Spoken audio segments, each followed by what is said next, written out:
Covid ಎರಡನೇ ಅಲೆಯ ಸಮಯದಲ್ಲಿ ದೇಶವು ಅನುಭವಿಸಿದ ತೀವ್ರ ಆಮ್ಲಜನಕದ ಕೊರತೆಗೆ ತ್ವರಿತ ಪ್ರತಿಕ್ರಿಯೆಯಾಗಿ ಉಡುಪಿಯ ಮಿಷನ್ ಆಸ್ಪತ್ರೆ ತನ್ನ ಆಮ್ಲಜನಕದ ಪೂರೈಕೆಯ ವ್ಯವಸ್ಥೆಯನ್ನು ನವೀಕರಿಸಿ ಭವಿಷ್ಯದಲ್ಲಿ ಅಂತಹ ಬಿಕ್ಕಟ್ಟನ್ನು ತಪ್ಪಿಸಲು ಪೂರ್ವಭಾವಿಯಾಗಿ ತಯಾರಿ ಮಾಡಿದೆ. ನೂತನ ಆಕ್ಸಿಜನ್ ಜನರೇಟರ್ ಘಟಕದ ಉದ್ಘಾಟನಾ ಕಾರ್ಯಕ್ರಮ ನಡೆಯಿತು. ಉಡುಪಿಯ ಮಿಷನ್ ಆಸ್ಪತ್ರೆಯಲ್ಲಿ ಸ್ಥಾಪಿಸಲಾದ ಹೊಸ ಆಕ್ಸಿಜನ್ ಜನರೇಟರ್ ಘಟಕವನ್ನು ಉಡುಪಿಯ ಬಡಗಬೆಟ್ಟು ಕ್ರೆಡಿಟ್ ಕೋಆಪರೇಟಿವ್ ಸೊಸೈಟಿಯ ಮಹಾಪ್ರಬಂಧಕ ಜಯಕರ್ ಶೆಟ್ಟಿ ಅವರು ಉದ್ಘಾಟಿಸಿದರು.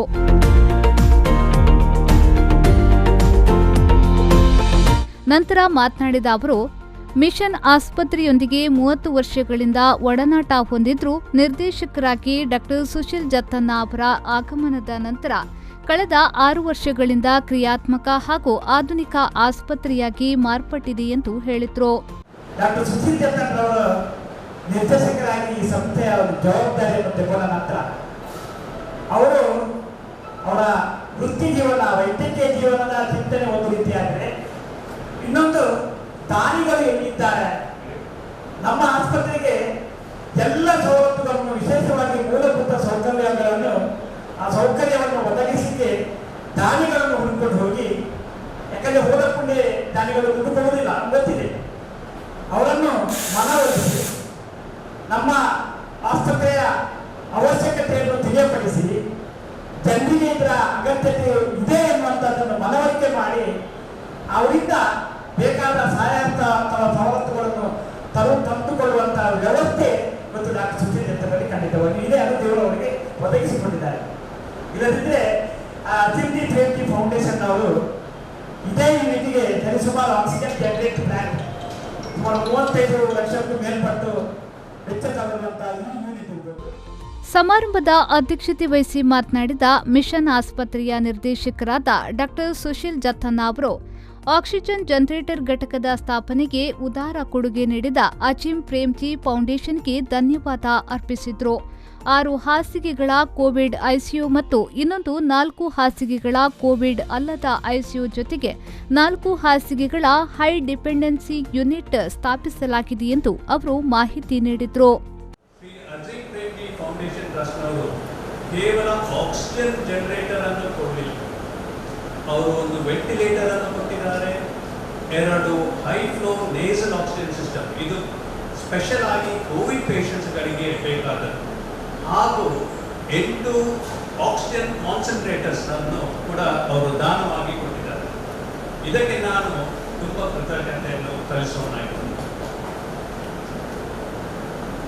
ಹೋದ ವರ್ಷ ನಾವು ಸೆಕೆಂಡ್ ವೇವ್ ಅಲ್ಲಿ ನೋಡಿದಾಗ ಎಲ್ಲರೂ ನೋಡಿದ್ದೀರಿ, ನಮ್ಮ ಆಕ್ಸಿಜನ್ ಕೊರತೆಯಿಂದ ತುಂಬಾ ಕಷ್ಟವಾಯಿತು. ಈ ವರ್ಷ ನಾವು ಸಿದ್ಧರಿರಬೇಕು. ನಿಮ್ಗೆಲ್ಲರಿಗೂ ಗೊತ್ತುಂಟು, ಈಗಾಗಲೇ ಹೊಸ ವೇರಿಯಂಟ್ ಓಮೈಕ್ರಾನ್ ಅಂತ ಹೇಳಿ ಹೊಸ ವೇರಿಯಂಟ್ ಒಂದು ಇಲ್ಲಿ ಬಂದಿದೆ. ಇಡೀ ಜಗತ್ತನ್ನು ಪುನಃ ಅದು ಅಲರ್ಟ್ಸ್, ಜನರಿಗೆ ತುಂಬಾ ಭಯವಾಗಿದೆ. ಈ ಓಮೈಕ್ರಾನ್ ಅಂತ ಹೇಳಿ ವೇರಿಯೇಷನ್ ಅಥವಾ ವೇರಿಯಂಟ್ ಅದು ತುಂಬಾ ಇನ್ಫೆಕ್ಷಸ್ ಆಗಿದೆ. ಡೆಲ್ಟಾ ವೇರಿಯಂಟ್ ಗಿಂತ ಕೂಡ ಜಾಸ್ತಿ ಇನ್ಫೆಕ್ಷಸ್ ಆಗಿದೆ. ಗೌರವ ಅತಿಥಿಗಳಾಗಿ ಕೌನ್ಸಿಲ್ ಸದಸ್ಯೆ ಶ್ರೀಮತಿ ಅಮೃತ ಕೃಷ್ಣಮೂರ್ತಿ, ಸಹಾಯಕ ಔಷಧ ನಿಯಂತ್ರಕರಾದ ಕೆವಿ ನಾಗರಾಜ್, ಭಾರತೀಯ ವೈದ್ಯಕೀಯ ಸಂಘ ಕರ್ನಾಟಕ ರಾಜ್ಯ ಶಾಖೆಯ ಅಧ್ಯಕ್ಷ ಡಾ. ಸುರೇಶ್ ಕುಡ್ವಾ ಉಪಸ್ಥಿತರಿದ್ದರು. ಹಿರಿಯ ವೈದ್ಯಾಧಿಕಾರಿ ಡಾ.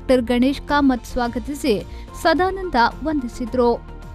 ಅಂತಾರಾಷ್ಟ್ರೀಯ ಗುಣಮಟ್ಟದಲ್ಲಿ ನಿರ್ಮಿಸಲಾದ ಹೊಸ ಪಿಎಸ್ಎ ಆಕ್ಸಿಜನ್ ಜನರೇಟರ್ ಪೋರ್ಚುಗಲ್ನಿಂದ 40 ಲಕ್ಷ ರೂಪಾಯಿ ವೆಚ್ಚದಲ್ಲಿ ಪಡೆಯಲಾಗಿದೆ. ಅಜಿಂ ಪ್ರೇಮ್ಜಿ ಫೌಂಡೇಶನ್ ನೂತನ ಘಟಕದ ಸ್ಥಾಪನೆಗೆ ಸಂಪೂರ್ಣ ಮೊತ್ತವನ್ನು ದೇಣಿಗೆಯಾಗಿ ನೀಡಿದೆ. ಈ ಯಂತ್ರ ದಿನಕ್ಕೆ 30 ಜಂಬೋ ಸಿಲಿಂಡರ್ಗಳಷ್ಟು ಆಮ್ಲಜನಕವನ್ನು ಉತ್ಪಾದಿಸುವ ಸಾಮರ್ಥ್ಯವನ್ನು ಹೊಂದಿದೆ ಮತ್ತು ಹೆಚ್ಚಿನ ಆಮ್ಲಜನಕದ ಅಗತ್ಯವಿದ್ದರೆ ಹೆಚ್ಚುವರಿ ಸಿಲಿಂಡರ್ಗಳಿಂದ ಸ್ವಯಂಚಾಲಿತ ಬದಲಾವಣೆ ವ್ಯವಸ್ಥೆಯನ್ನ ಸಹ ಹೊಂದಿದೆ. ಐಸಿಯುಗೆ ಪ್ರತ್ಯೇಕ ಆಮ್ಲಜನಕದ ಬ್ಯಾಕಪ್ ಇದೆ. ಮಿಷನ್ ಆಸ್ಪತ್ರೆಯು ಈಗ ಎಲ್ಲ ವಾರ್ಡ್ಗಳು, ಕ್ಯಾಶುಯಾಲಿಟಿ, ತೀವ್ರ ನಿಗಾ ಘಟಕ, high dependency unit, labour theatre ಮತ್ತು ಆಪರೇಷನ್ ಥಿಯೇಟರ್ಗೆ ಆಮ್ಲಜನಕದ ಪೈಪ್ಲೈನ್ಗಳನ್ನು ಹೊಂದಿದೆ. ಇದರ ಜೊತೆಗೆ ಆಸ್ಪತ್ರೆಯು 10 ಸಣ್ಣ ವೈಯಕ್ತಿಕ ಆಮ್ಲಜನಕ ಸಾಂದ್ರಕಗಳನ್ನು ಮತ್ತು 2 ಹೆಚ್ಚು ಹರಿವಿನ ಅನುನಾಸಿಕ ಆಮ್ಲಜನಕ ವ್ಯವಸ್ಥೆಗಳನ್ನು ಹೊಂದಿದೆ. ಹೊಸ ಸೌಲಭ್ಯಗಳು ಲಂಬಾರ್ಡ್ ಸ್ಮಾರಕ ಆಸ್ಪತ್ರೆಗೆ ಕೋವಿಡ್ ಮತ್ತು ಕೋವಿಡ್ ಅಲ್ಲದ ರೋಗಿಗಳಿಗೆ ಅತ್ಯುನ್ನತ ಗುಣಮಟ್ಟದ ಆರೈಕೆಯನ್ನು ಒದಗಿಸಲು ಅನುವು ಮಾಡಿಕೊಡುತ್ತದೆ.